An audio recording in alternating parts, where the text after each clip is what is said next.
بسم اللہ الرحمن الرحیم۔ جنبی شخص سے میل جول رکھنے اور اس کے لیے مباح امور کا بیان۔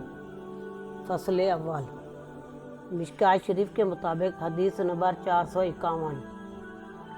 ابو ہریرہ رضی اللہ تعالیٰ عنہ بیان کرتے ہیں، رسول اللہ صلی اللہ علیہ وسلم کی مجھ سے ملاقات ہوئی۔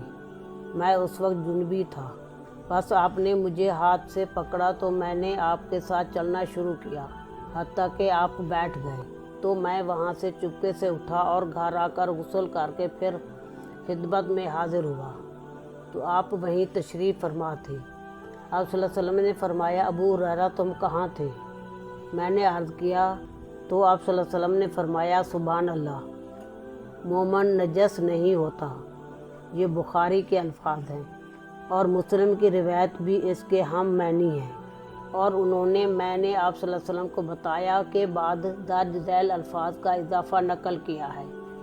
جب آپ صلی اللہ علیہ وسلم مجھے ملے تو میں جنبی تھا، بس میں نے غسل کیے بغیر آپ صلی اللہ علیہ وسلم کے ساتھ ہم نشین ہونا ناپسند کیا۔ بخاری کی دوسری روایت بھی اسی طرح ہے۔